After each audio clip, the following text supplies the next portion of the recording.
Hello దోస్తుల్, welcome to my channel. ఒక్కసారి try చేసి చూద్దాం. అందరు ఎలా ఉన్నారండి? బాగున్నారా? నేను కూడా చాలా బాగున్నానండి. అయితే ఇవాళ రెసిపీలోకి వెళ్ళిపోదాము. ఇవాళ అయితే నేను మీకు దోసకాయ పులిహోర ఎలా తయారు చేసుకోవాలో చూపించబోతున్నాను. ఏంటి దోసకాయతో పులిహోర అనుకుంటున్నారా?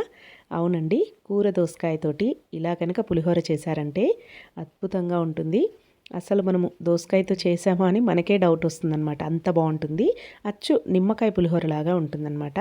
తప్పకుండా ఇలా ఒకసారి ట్రై చేయండి. పిల్లలకు లంచ్ బాక్స్లో కూడా ఇలా చేసి పెట్టండి, చాలా బాగుంటుంది. అయితే ముందుగా కావాల్సిన పదార్థాలు ఏంటి, తయారీ విధానం ఏంటో చూసేద్దాము. చూడండి, ఇక్కడ పోపు దినుసులు ఆవాలు, జీలకర్ర, శనగపప్పు, మినప్పప్పు, ఒక 4-5 ఎండుమిరపకాయలు, అలాగే అల్లం ముక్క అండి, ఒక 1 టేబుల్ స్పూన్ వరకు అల్లం ముక్కలు తీసుకోవాలి. 2-3 రెమ్మల కరివేపాకు, ఒక 4 పచ్చిమిర్చి, అలాగే ఒక్క దోసకాయ అయితే తీసుకున్నాను నేను. మీడియం సైజ్ దోసకాయ అనమాట. గుండ్రటి దోసకాయలు ఉంటాయి కదండి, కూర దోసకాయలు, కీర దోసకాయ కాకుండా ఇది కూర దోసకాయ అనమాట. ఎల్లో కలర్లో గుండ్రగా ఉంటాయి కదా, అవి ఒక్కటి తీసుకున్నాను. తొక్కంతా కూడా పీల్ చేసేసుకొని లోపల గింజల పార్ట్ అంతా కూడా తీసేసుకొని ఇలా చిన్నగా ముక్కలుగా కట్ చేసుకున్నాను. చూడండి, ఇప్పుడు ఒక చిన్న మిక్సీ జార్ తీసుకొని అందులోకి అల్లం ముక్కలు, అలాగే ఒక 4 పచ్చిమిర్చి, ఇంకా ఈ ముక్కలను కొన్నిటిని మనమైతే గ్రైండింగ్ చేసుకోవాలన్నమాట. పేస్ట్ లాగా పట్టుకోవాలి. కొన్ని ముక్కలేమో పోపులో వేద్దాము, అలాగే కొన్ని ఇలా పేస్ట్ చేసి వేసుకున్నారంటే కొన్ని ముక్కలు మధ్య మధ్యలో తినేటప్పుడు తగులుతూ పుల్ల పుల్లగా చాలా బాగుంటాయి. ఇలా మిగతావన్నీ కూడా మిక్సీ జార్లో వేసుకొని అవైతే కచ్చా పచ్చాగా మిక్సీ పట్టేసుకోవాలి. ఇంక ఇవన్నీ కూడా పోపులో వేసుకోవాలి. ఇప్పుడు స్టవ్ మీద ఒక కడాయి పెట్టేసుకొని అందులోకి 3 స్పూన్ల వరకు ఆయిల్ని యాడ్ చేసుకొని ఆయిల్ బాగా హీట్ అయిన తర్వాత పోపు దినుసులన్నీ వేసుకోవాలి. ఆవాలు, జీలకర్ర, శనగపప్పు, మినప్పప్పు అన్నీ 1 టీ స్పూన్ వరకు వేసుకొని అందులోకే కరివేపాకు, అలాగే 1-2 పచ్చిమిర్చిని కట్ చేసుకొని వేసుకోండి. అలాగే ఎండుమిర్చీలు ఒక 4-5 ఎండుమిర్చీలు కూడా ఇలా తుంచుకొని వేసుకోండి. ఇవన్నీ కొంచెం దోరగా ఫ్రై చేసుకోవాలండి. ఇంకా పులిహోరలోకి మనము పోపు ఎలా వేసుకుంటామో అలాగే అన్నమాట. ఇందులోకి మనం కొన్ని ముక్కలు అయితే ఉంచుకున్నాం కదా, ఆ ముక్కలను కూడా వేసుకోవాలి, దోసకాయ ముక్కలను. ఈ దోసకాయలు పుల్లగా ఉంటాయి కాబట్టి ఇలా ఒకసారి పులిహోర చేసి చూడండి, చాలా బాగుంటుందండి.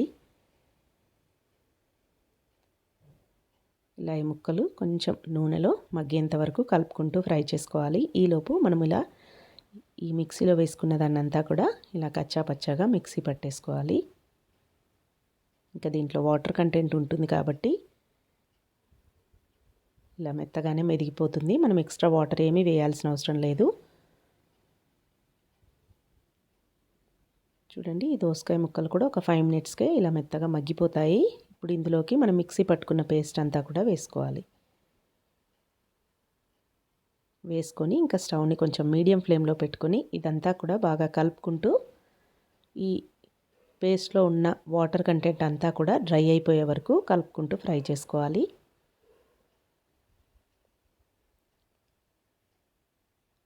ఇలా కలుపుతూ ఉండగానే ఇది మనకు దగ్గర పడిపోతుందండి.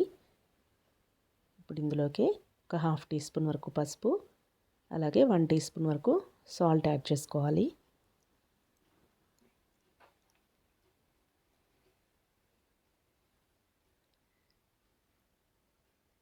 ఇలా ఉప్పు, పసుపు వేసుకొని ఒకసారి ఇదంతా కూడా బాగా కలిపేసుకొని ఇంకా స్టవ్ని సిమ్లో పెట్టి కాసేపు దీన్ని ఈ నూనెలో మగ్గనివ్వాలి. ఈ దోసకాయలో ఉన్న పచ్చిదనం అంతా కూడా పోయే వరకు మధ్య మధ్యలో కలుపుకుంటూ కొంచెం మగ్గించుకోవాలండి. ఈలోపు మనము అన్నం అయితే వండేసి ఇలా ప్లేట్లోకి తీసుకొని చల్లారబెట్టేసుకోవాలి. మనం ఇక్కడ బాస్మతి రైస్ అయినా తీసుకోవచ్చు, లేదంటే రెగ్యులర్గా మనం వాడే రోజు తినే రైస్ అయినా తీసుకోవచ్చు, లేదంటే ముందు రోజు మిగిలిపోయిన అన్నంతోనైనా కూడా ఈ రెసిపీ చేసుకోవచ్చండి. నేనైతే ఇక్కడ పిల్లలకు లంచ్ బాక్స్లోకి చేస్తున్నాను. అన్నం వండుకొని ప్లేట్లోకి చల్లారబెట్టేసుకుంటే మనకు పొడి పొడిగా వస్తుంది రైస్ అనేది. చూడండి, ఒక 5 మినిట్స్కే మనకి వాటర్ కంటెంట్ అంతా కూడా డ్రై అయిపోయింది. ముక్కలు ఉడికాయో లేదో ఒక్కసారి చెక్ చేసుకోండి.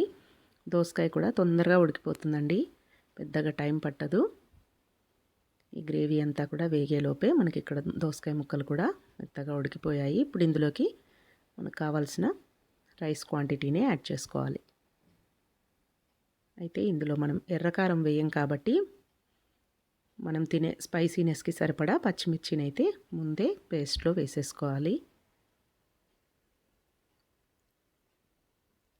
ఇందులో సరిపడినంత అన్నం వేసుకొని అంతా కూడా బాగా కలిపేసుకోవాలి. ఇలా అన్నం అంతా కూడా మంచిగా కలిసేలాగా కలుపుకున్న తర్వాత ఇప్పుడు ఒకసారి సాల్ట్ అది చెక్ చేసుకోవాలండి. సాల్ట్ సరిపోయిందో లేదో. మళ్ళీ ఇంకొక హాఫ్ టీ స్పూన్ వరకు సాల్ట్ అయితే వేస్తున్నాను. ఇది పుల్లగా ఉంటుంది కాబట్టి సాల్ట్ కొంచెం ఎక్కువే పడుతుంది. అలాగే ఒక హాఫ్ టీ స్పూన్ వరకు జీలకర్ర పొడి కూడా యాడ్ చేసుకోండి. టేస్ట్ అండ్ ఫ్లేవర్ బాగుంటుంది. అలాగే కొంచెం ధనియాల పొడి అనమాట, అది కూడా ఒక హాఫ్ టీ స్పూన్ వరకు ధనియాల పొడిని కూడా వేసుకొని ఇంక ఇదంతా కూడా బాగా కలిసేలాగా కలిపేసుకోవాలి.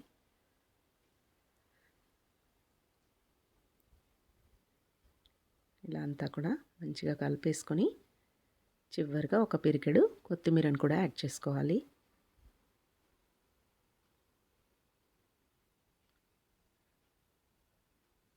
ఇలా కొత్తిమీర కూడా వేసుకొని మళ్ళీ ఒకసారి అంతా బాగా కలిపేసుకొని, అయితే పులిహోర అన్నాక పల్లీలు కాజులు ఇలా వేసుకుంటే బాగుంటుంది కదా అని నేనైతే ఎక్స్ట్రాగా మళ్ళీ ఒక ప్యాన్లోకి కొంచెం ఆయిల్ వేసుకొని ఒక 2-3 టేబుల్ స్పూన్ల పల్లీలు అలాగే కొన్ని కాజు ముక్కలు వేసుకొని వేయించుకుంటున్నానండి. ఇది పూర్తిగా ఆప్షనల్ అనమాట.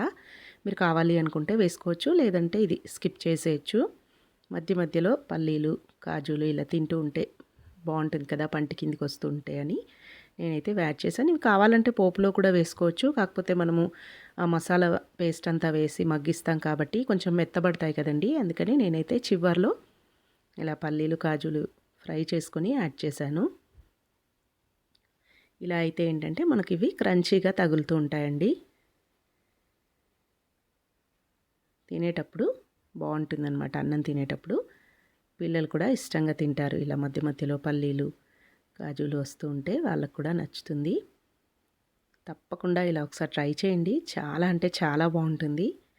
అసలు దోసకాయ పులిహోర లాగే ఉండదండి, నిమ్మకాయ పులిహోర లాగా అనిపిస్తుంది అనమాట. టేస్ట్ అయితే పుల్ల పుల్లగా. ఇంట్లో అప్పుడప్పుడు ఏం కూరగాయలు లేనప్పుడు ఒకటే దోసకాయ ఉన్నప్పుడు తప్పకుండా ఇలా ఒకసారి ట్రై చేయండి. మీకు కూడా ఖచ్చితంగా నచ్చుతుంది. మీ పిల్లలు కూడా ఖచ్చితంగా ఎంజాయ్ చేస్తారు. ట్రై చేసి మీకు ఎలా వచ్చిందో నాకైతే కమెంట్స్లో తెలియజేయండి. మీకు కనుక నచ్చినట్టయితే మా ఛానల్ని సబ్స్క్రైబ్ చేసుకోండి. పక్కనే ఉన్న బెల్ గంటను కొట్టండి. Thanks for watching. Please subscribe to my channel.